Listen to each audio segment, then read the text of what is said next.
Halo, selamat pagi, salam sejahtera untuk kita semua. Bertemu lagi dengan saya, Pak Theodorus, dalam pembelajaran jarak jauh, mata pelajaran produk kreatif dan kewirausahaan. Semoga pada hari ini kita tetap sehat dan juga masih semangat belajarnya. Untuk materi kedua, pertemuan yang ketiga akan dibahas tentang peluang usaha.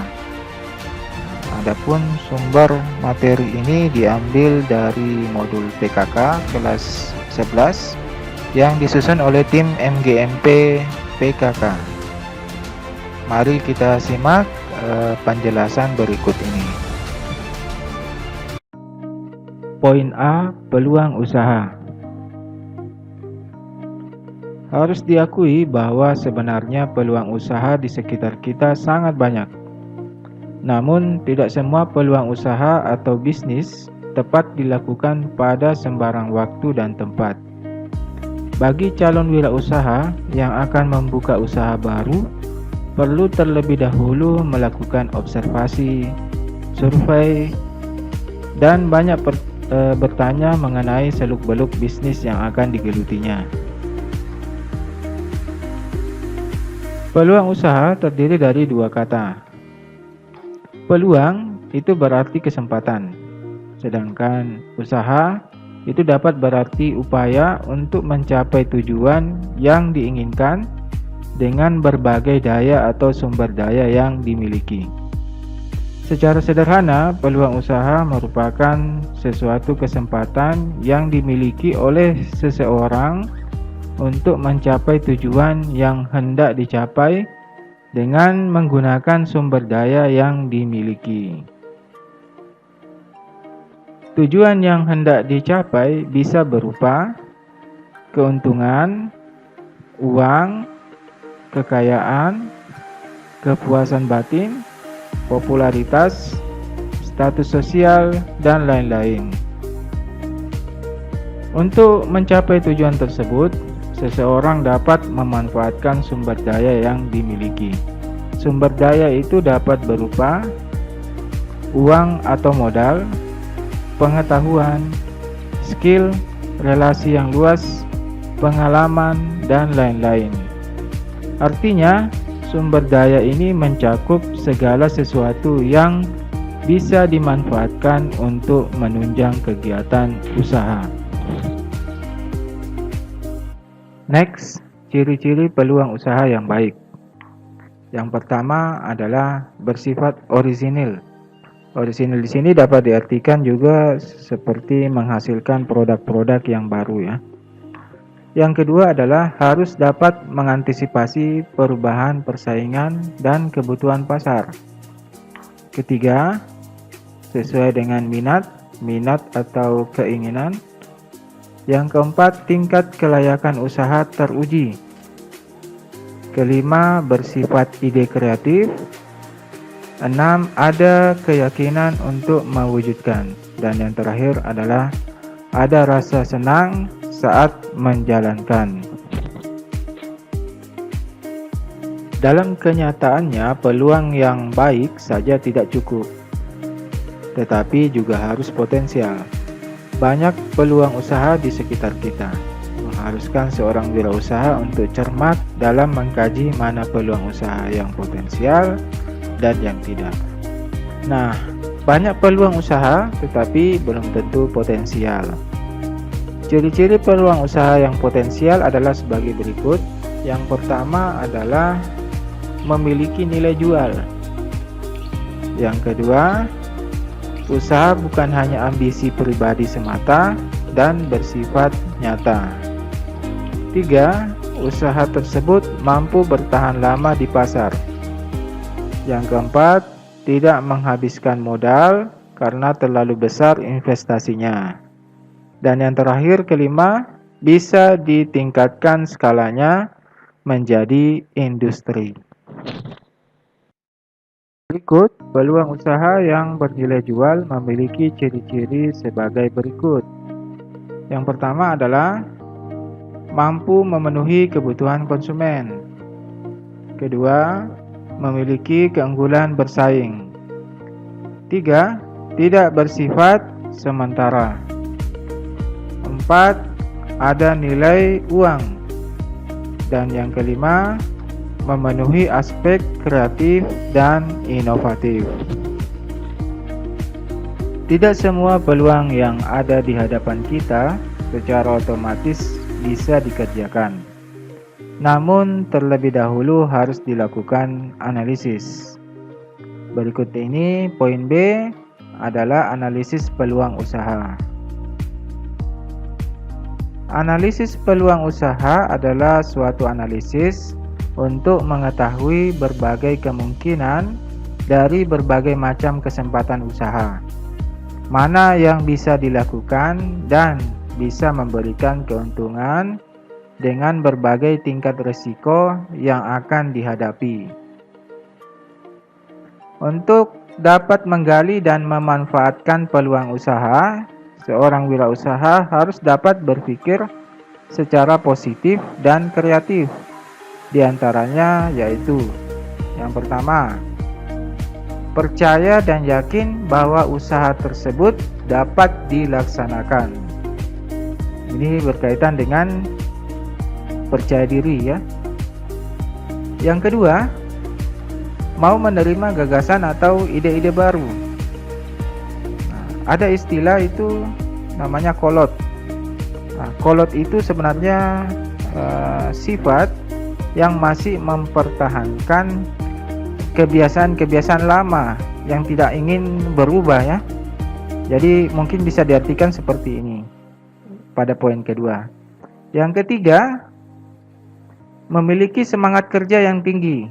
Jadi dia punya etos kerja yang tinggi. Keempat, mampu berkomunikasi dengan baik. 5. Bertanya pada diri sendiri. Nah, seperti apa itu bertanya pada diri sendiri? Nah, ini bisa kita artikan seperti mengoreksi diri sendiri ya. Mengoreksi diri sendiri. Yang keenam, mau mendengarkan saran orang lain. Nah, ini berkaitan dengan yang poin kedua, yaitu mau menerima gagasan atau ide-ide baru, maka dia juga harus mau mendengarkan saran orang lain. Ya, poin C, persiapan peluang usaha. Untuk melakukan analisis peluang usaha dibutuhkan persiapan sebagai berikut. Yang pertama adalah meneliti luas usaha yang dipilih.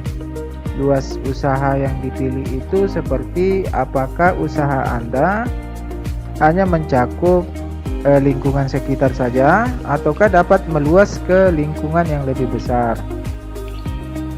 Yang kedua, bentuk usaha. Bentuk usaha di sini Anda apakah memilih usaha dalam bentuk produk ataukah usaha dalam bentuk jasa. Yang ketiga, jenis usaha yang ditekuni. Artinya jenis usaha yang ditekuni itu seperti yang maksimal Anda lakukan. Jadi usaha itu yang lebih Anda ketahui itu usaha yang seperti apa. Itu yang Anda tekuni. Yang keempat adalah mengenal informasi usaha yang diterima. Terakhir, memiliki peta peluang usaha yang menguntungkan. Artinya Anda sudah bisa memetakan kebutuhan konsumen untuk setiap daerah misalnya ya. Nah, jadi seperti itu. Next, langkah-langkah analisis peluang usaha.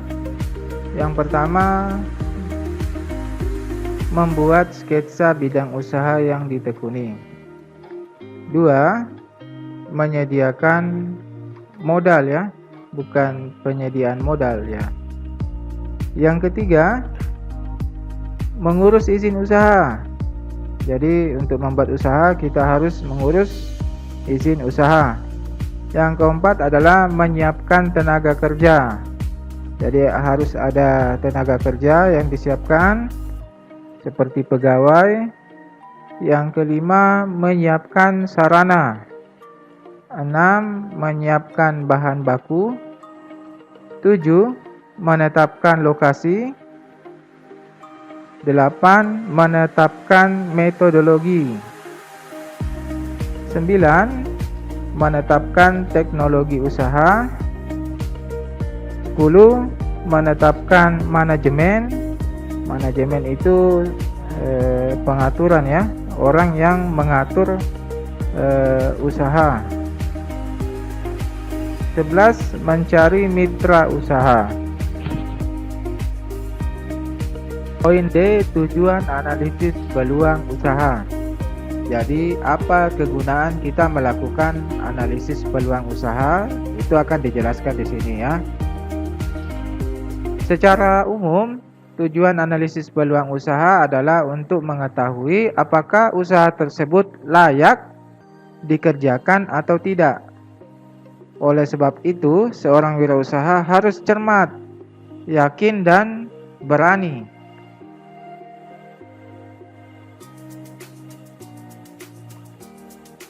Tujuan analisis peluang usaha yang pertama adalah untuk menemukan peluang usaha. Jadi di awal tadi itu sudah dikemukakan ciri-ciri peluang usaha yang baik ya. Jadi untuk menemukan peluang usaha. Baik juga belum tentu potensial. Maka poin kedua itu untuk menemukan potensi dari usaha tersebut. Yang ketiga, untuk mengetahui besarnya potensi usaha yang tersedia. Jadi inilah gunanya analisis ya. Jadi untuk mengetahui besarnya potensi usaha yang tersedia. Jadi apakah usaha itu bisa bertahan lama atau tidak? Nah, itu bisa kita ketahui. Maka dari itu poin keempat, untuk mengetahui berapa lama usahanya dapat bertahan. Jadi dengan melakukan analisis peluang usaha, kita dapat mengetahui usaha ini dapat bertahan sekian. Misalnya hanya dapat bertahan 1 tahun, 2 tahun. Nah, kemudian kita bisa mengganti ke usaha yang lain. Atau kita mengubah sesuai dengan kebutuhan pasar. Poin E, keberhasilan dan kegagalan wirausaha. Seorang wirausaha senantiasa dihadapkan dalam 2 kemungkinan, yakni keberhasilan dan kegagalan dalam menjalankan usaha. Ada beberapa faktor yang bisa menyebabkan keberhasilan dan kegagalan usaha. Keberhasilan dan kegagalan dalam menjalankan suatu usaha dipengaruhi oleh beberapa faktor. Berikut ini adalah faktor-faktor yang mempengaruhi keberhasilan seseorang wirausaha dalam mengelola usaha. A. Faktor manusia, yang terdiri dari yang pertama adalah kepribadian. Kepribadian atau karakter seseorang sangat menunjang keberhasilannya. Karakter bisa bawaan dari lahir, namun bisa juga dilatih secara terus-menerus. Kemauan yang keras untuk berubah dan lingkungan yang sangat mempengaruhi bagi pembentukan karakter. Yang kedua adalah ilmu pengetahuan. Ilmu membantu kita dalam menghadapi berbagai persoalan. Dalam mengelola usaha, seseorang wirausaha dihadapkan dengan berbagai macam kondisi. Yang ketiga adalah pengalaman yang dimiliki. Seperti kata pepatah, pengalaman adalah guru terbaik. Kita bisa belajar dari pengalaman diri sendiri maupun pengalaman orang lain. Pengalaman orang lain bisa kita amati secara langsung, bisa juga berupa kisah inspiratif, bisa didapatkan melalui buku maupun media elektronik seperti televisi, internet, dan lain-lain. B adalah keuangan. Jadi ini adalah faktor penyebab keberhasilan wirausaha. Setelah manusia, berikutnya adalah keuangan. Faktor keuangan merupakan salah satu pendukung keberhasilan dalam usaha. Tanpa adanya modal, usaha tidak mungkin bisa berjalan. Modal tersebut digunakan untuk membiayai pengeluaran seperti pembelian bahan baku, peralatan, perlengkapan kerja, gaji karyawan, promosi, dan kegiatan operasional lainnya. Uang memang bukan segalanya, tetapi segalanya membutuhkan uang. C. Perencanaan. Perencanaan yang matang sangat dibutuhkan untuk menunjang keberhasilan usaha. Agar usaha yang mau dijalankan bisa terarah dan tidak asal berjalan, maka dibutuhkan planning yang matang. Planning itu perencanaan ya. Perencanaan dapat dimulai saat usaha itu mau didirikan. Misalnya, produk apa yang mau dibuat? Berapa modal yang dibutuhkan? Siapa calon konsumen sasarannya? Di mana tempat usahanya? Dan siapa yang terlibat dalam kegiatan usaha? Berikut D. Pemasaran. Pemasaran produk merupakan faktor yang sangat penting. Sebagus apapun produk, bila tidak mampu memasarkannya, maka produk tidak dapat menjangkau konsumen yang dituju. Oleh sebab itu, dipikirkan misalnya siapa yang akan memasarkan produknya, siapa yang akan beli, apa strategi yang digunakan. Selain faktor-faktor yang di atas, keberhasilan wirausaha dalam menjalankan usaha itu ada, menurut salah satu pakar ekonomi dalam negeri ya, ada Adiaksa Daud, itu harus dilandasi dengan falsafah yang kita kenal dengan nama Doraemon. Nah, kalau bicara Doraemon mungkin teringat salah satu film kartun yang legendaris ya, Doraemon. Nah, tetapi di sini Adiaksa Daud itu menyebutkan salah satu falsafah ya untuk menjalankan usaha yang biasa dikenal dengan falsafah Doraemon, yaitu sebagai berikut. Yang pertama D. D itu dream. Dream itu dalam bahasa Indonesia diartikan sebagai impian. Jadi memiliki impian. Berikutnya O. O itu adalah opportunity, yaitu mampu mencari peluang usaha. R-nya adalah reform. Reform itu menyusun perencanaan dan mengimplementasikan secara sistematis. A. Action, yaitu melakukan suatu tindakan. Nah, jadi action itu melakukan suatu tindakan. Kemudian E. Energi. E itu adalah energi, memiliki semangat yang tinggi. Jadi diartikan sebagai memiliki semangat yang tinggi. M. Mapping. Mapping bisa melakukan pemetaan usaha dengan menggunakan analisis SWOT. Jadi di analisis SWOT akan kita bahas berikutnya. Kemudian O adalah organizing atau organisasi ya. Jadi bergabung dengan organisasi atau perkumpulan. Dan yang terakhir adalah N, network, yaitu memiliki jaringan atau relasi yang luas.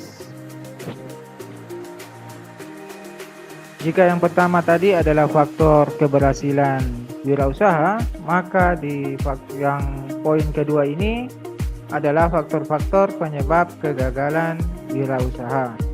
Keberhasilan dan kegagalan wirausaha sangat bergantung dari kepribadian wirausaha itu sendiri.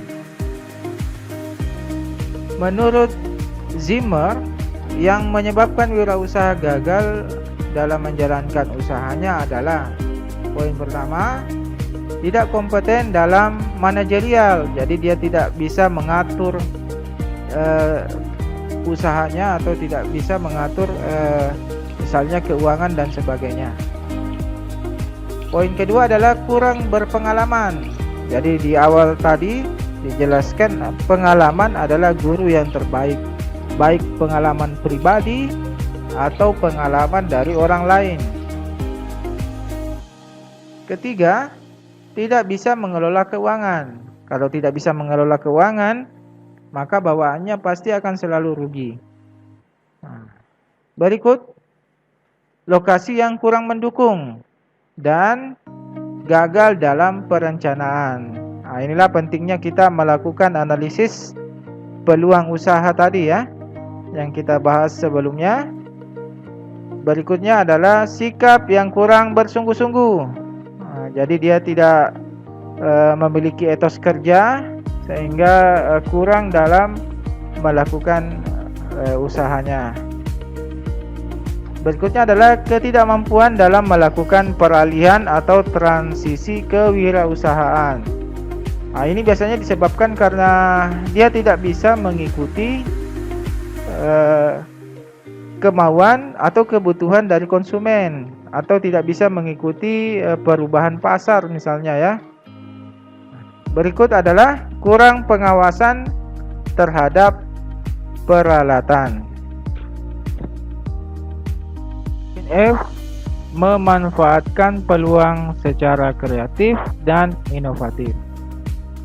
Salah satu faktor keberhasilan seorang wirausaha adalah kemampuan dalam memanfaatkan peluang secara kreatif dan inovatif. Kreatif merupakan kemampuan untuk menciptakan sesuatu, sedangkan orang yang kreatif adalah orang yang memiliki daya cipta. Berdasarkan penelitian, kreativitas dapat didefinisikan sebagai berikut. Sebenarnya ini sudah saya jelaskan di pertemuan pertama ya. Tidak apa-apa kita jelaskan kembali. A. Menciptakan atau disebut to create, adalah proses berupa mencari atau menciptakan dari yang tidak ada menjadi ada. Lalu setelah itu ada memodifikasikan atau to modify, adalah memodifikasi sesuatu yang berupa mencari cara membentuk fungsi-fungsi baru atau menjadikan sesuatu menjadi berbeda. Jadi memodifikasi ya.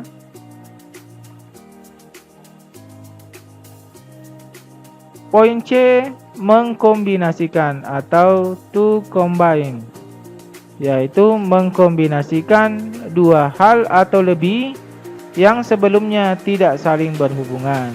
Jadi berdasarkan penelitian, kreativitas itu dapat didefinisikan atau diartikan ya menjadi tiga, yaitu to create, to modify, dan to combine.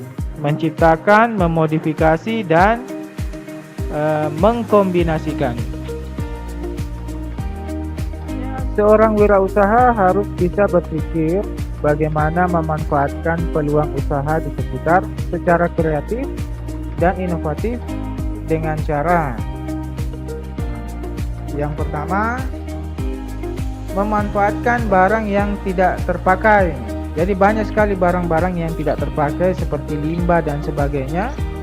Contohnya memanfaatkan kain perca. Kain perca itu sisa-sisa kain yang digunakan pada tukang jahit misalnya, atau biasanya banyak di industri tekstil itu disebut kain perca ya. Itu bisa dimanfaatkan. Lalu ada sedotan plastik, itu sudah tidak terpakai lagi, itu bisa digunakan untuk kerajinan tangan. Atau pakai stik es krim, itu bisa dirubah menjadi kerajinan tangan juga yang memiliki nantinya memiliki nilai jual yang bisa ditukarkan ya.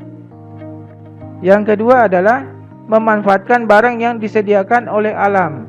Jadi alam menyediakan bahan-bahan yang kita butuhkan, misalnya akar pohon. Kebanyakan akar pohon kan tidak dipakai ya, tetapi kalau di tangan yang ahli itu bisa dirubah, bisa menjadi meja, bisa menjadi hiasan dinding, bisa menjadi ukiran-ukiran ya, atau tanah liat. Tanah liat itu bisa berubah menjadi kerajinan tangan, misalnya membuat gerabah dan lain-lain. Lalu yang ketiga, memanfaatkan kejadian atau peristiwa yang ada. Jadi seperti apa itu memanfaatkan kejadian atau peristiwa? Contohnya saat musim hujan. Dengan musim hujan ini kita bisa menjual payung atau jas hujan, karena pasti banyak yang membutuhkan. Kemudian pada saat cuaca panas, kita bisa menjual masker muka, bisa menjual jaket, atau menjual es krim dan sebagainya. Seperti itu. Yang keempat, memanfaatkan segala sesuatu yang bisa memberikan peluang usaha. Jadi memanfaatkan segala sesuatu yang bisa memberikan peluang usaha, apakah itu dari alam atau dari limbah dan sebagainya. Poin G, jenis-jenis inovasi. Pengertian inovasi menurut Stephen Robbins adalah sebuah ide atau gagasan baru yang diterapkan untuk memperbaiki suatu produk. Adapun ciri-ciri inovasi diantaranya adalah: yang pertama, memiliki kekhasan atau khusus. Artinya, suatu inovasi memiliki ciri yang khas dalam arti ide, program, tatanan sistem, termasuk kemungkinan hasil yang diharapkan. Yang kedua adalah memiliki ciri atau unsur kebaruan. Dalam arti, suatu inovasi harus memiliki karakteristik sebagai sebuah karya dan pemikiran yang memiliki kadar orisinalitas. Ketiga, dilaksanakan melalui program yang terencana. Dalam arti bahwa suatu inovasi dilakukan melalui proses yang tidak tergesa-gesa dan dipersiapkan secara matang terlebih dahulu. 4. Memiliki tujuan. Program inovasi yang dilakukan harus memiliki arah yang ingin dicapai, termasuk strategi untuk mencapai tujuan. Jenis inovasi menurut Kuratko ada 4 jenis inovasi, yaitu: pertama, invensi atau penemuan baru. Kedua, ekstensi. Ekstensi adalah pengembangan diri yang sudah ada sebelumnya. 3. Duplikasi. Duplikasi adalah penggandaan, memperbanyak produk yang sudah ada dan terkenal. 4. Sintetis. Sintetis adalah penggabungan atau mengkombinasikan konsep dan formula yang sudah ada menjadi formula yang baru.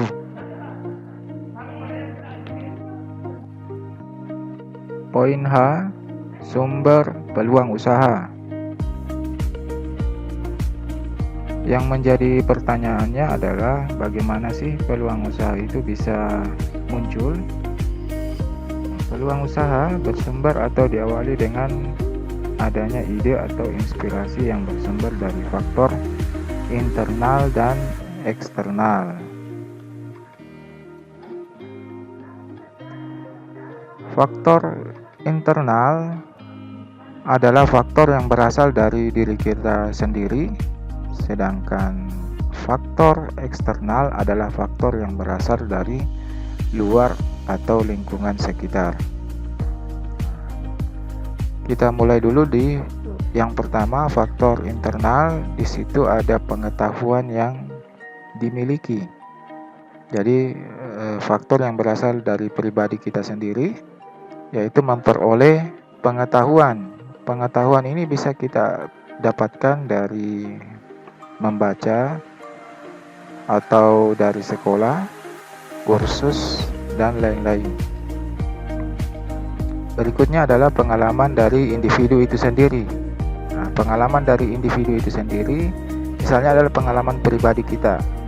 Nah, pengalaman pribadi kita itu misalnya apa saja yang sudah kita lalui selama ini, itu akan menjadi guru yang terbaik. Nah, seperti kata pepatah, pengalaman adalah guru yang terbaik. Kemudian pengalaman dari orang lain. Jadi ada pengalaman dari orang lain. Selain dari diri sendiri, ada juga pengalaman dari orang lain. Dari mana kita memperoleh pengalaman dari orang lain? Itu bisa kita dapatkan misalnya dari mengikuti workshop, melalui sharing pengalaman, atau pertemuan antara sesama pengusaha misalnya.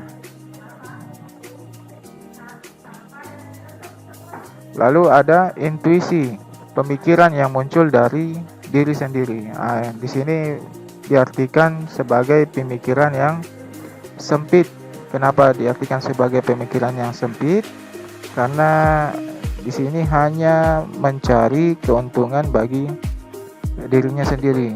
Jadi hanya berpikir untuk mencari keuntungan bagi diri sendiri. Kita pindah ke faktor eksternal.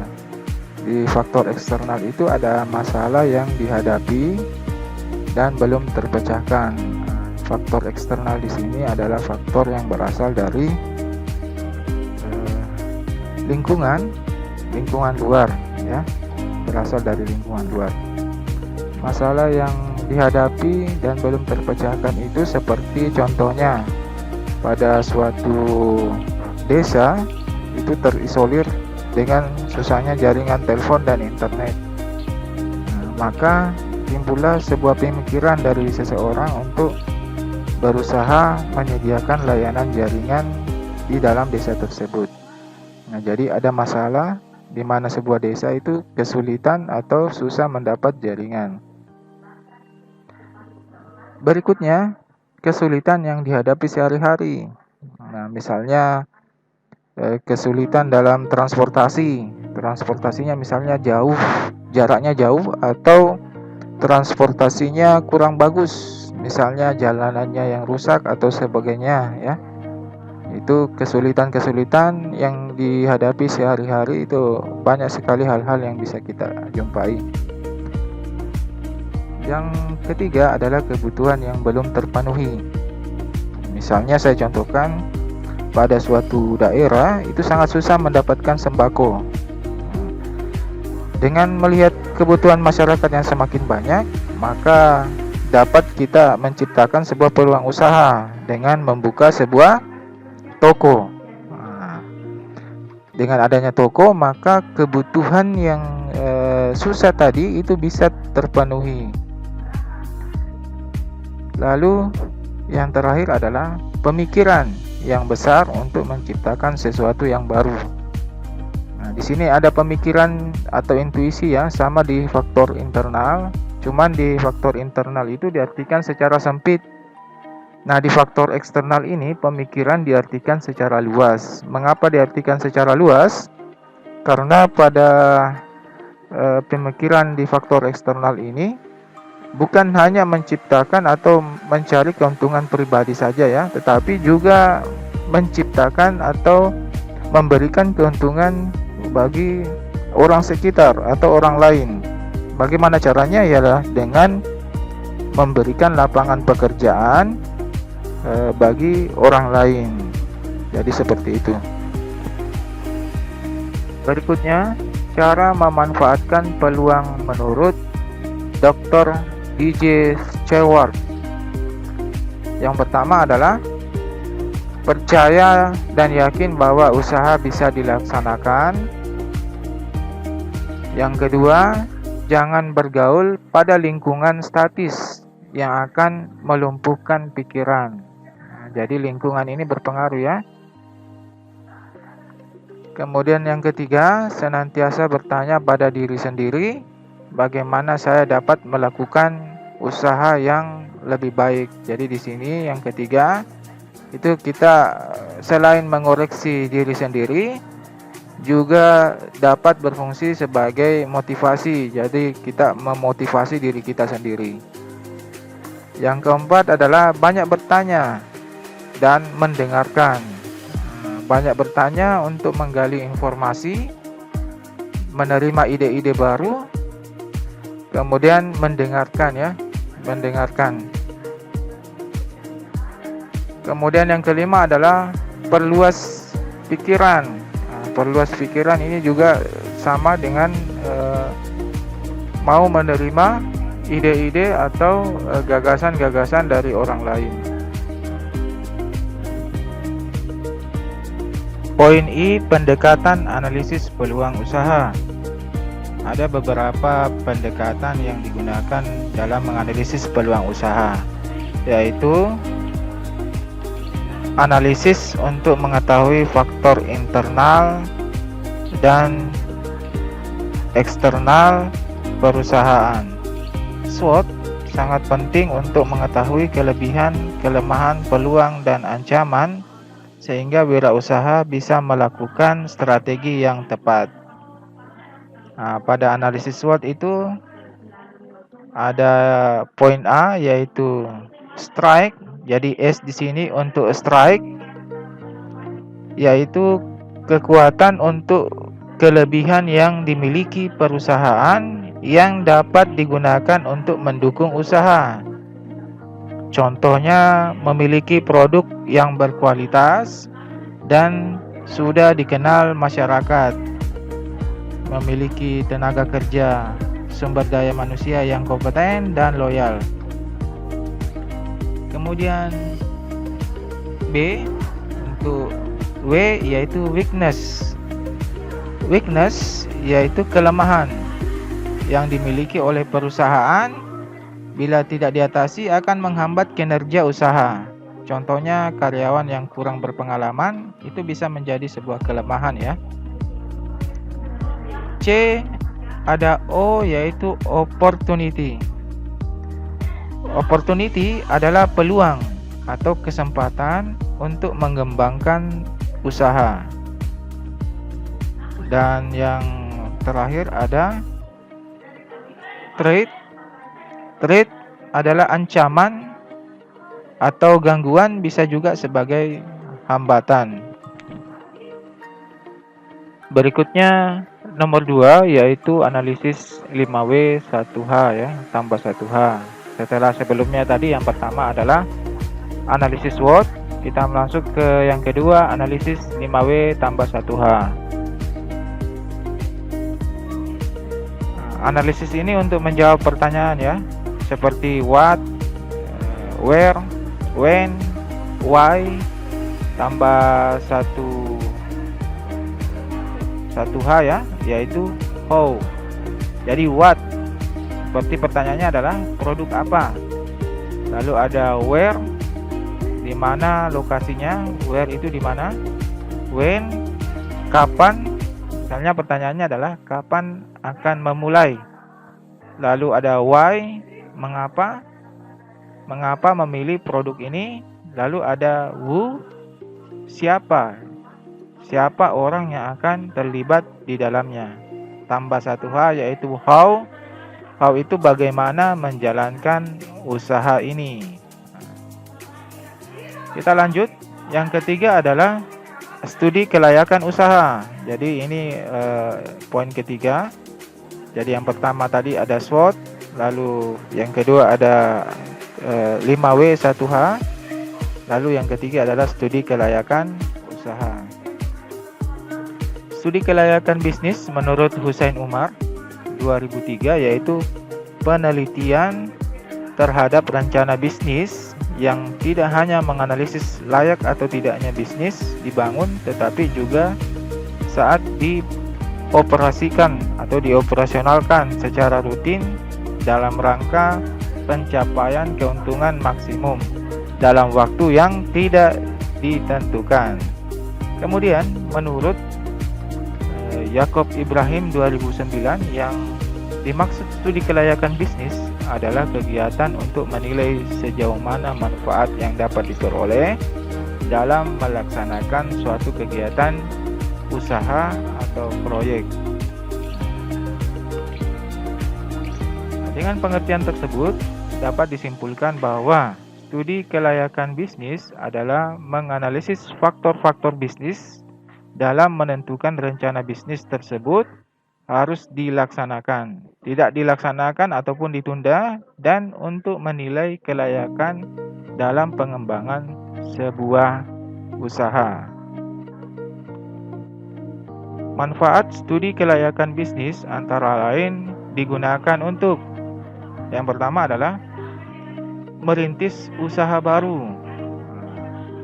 Yang kedua, mengembangkan usaha yang sudah ada. Ketiga, memilih jenis usaha atau investasi yang paling menguntungkan. Tahap studi kelayakan usaha dapat dilakukan dengan cara: poin A, tahap penemuan ide. Tahap penemuan ide ini adalah suatu produk yang akan dibuat haruslah berpotensi untuk laku, dijual, dan menguntungkan. Poin B adalah tahap penelitian usaha. Tahap penelitian usaha dimulai dengan mengumpulkan data, mengolah, menganalisis, dan menyimpulkan. C. Tahap evaluasi. Mengevaluasi usulan proyek yang akan didirikan, mengevaluasi proyek yang sedang dibangun, dan mengevaluasi bisnis yang sudah dioperasionalkan secara rutin. Bagian D adalah tahap pengurutan usulan yang layak. Jika terdapat lebih dari satu usulan rencana bisnis, maka perlu dilakukan pemilihan rencana bisnis yang dianggap paling penting untuk direalisasikan. E adalah tahap perencanaan pelaksanaan. Setelah rencana bisnis dipilih untuk direalisasikan, perlu dibuat kerja pelaksanaan proyek. Bagian F adalah tahap pelaksanaannya. Setelah semua persiapan selesai, tahap berikutnya adalah merealisasikan pelaksanaan. G. Tujuan studi kelayakan bisnis atau usaha. Untuk menghindari keterlanjuran penanaman modal yang terlalu besar pada peluang bisnis yang kurang menguntungkan, jadi kita menggunakan tujuan atau ada tujuan studi kelayakan bisnis dan usaha. Oke, anak-anakku sekalian, materi untuk bab kedua ini sudah kita bahas ya. Sebelum berakhir, kita jawab dulu 5 soal berikut ini dan diisi pada link absen yang akan dibagikan di akhir video nanti. Jadi diharapkan anak-anakku sekalian ada peran serta aktif untuk menjawab soal-soal berikut. Langsung saja kita ke soal. Yang pertama adalah apa yang dimaksud dengan peluang usaha. Jadi apa itu peluang usaha? Yang kedua, jelaskan faktor-faktor penyebab keberhasilan usaha. Jadi ada faktor-faktor keberhasilan. Tadi sudah dibahas, ada juga faktor-faktor yang menyebabkan kegagalan usaha ya. Yang ketiga, apa penyebab wirausaha mengalami kegagalan dalam menjalankan usahanya? Ya, jadi ini bisa jadi faktor-faktor kegagalan yang kita masukkan di dalamnya ya. Nomor 4, bagaimana memanfaatkan peluang usaha secara kreatif dan inovatif. Ini juga sudah dijelaskan tadi. Jadi memanfaatkan peluang usaha secara kreatif dan inovatif itu seperti apa? Dan yang terakhir, nomor 5 adalah jelaskan tentang falsafah Doraemon. Ini falsafah yang dijelaskan oleh siapa tadi? Adiaksa Daud. Silakan, saya sarankan untuk menulis dulu jawaban di buku catatannya. Setelah sudah lengkap dan dirasa sudah tepat jawabannya, silakan dipindahkan ke link absen berikut. Sekian dan terima kasih. Sampai jumpa di pertemuan selanjutnya. Jangan lupa absen dan menjawab soal pada link berikut.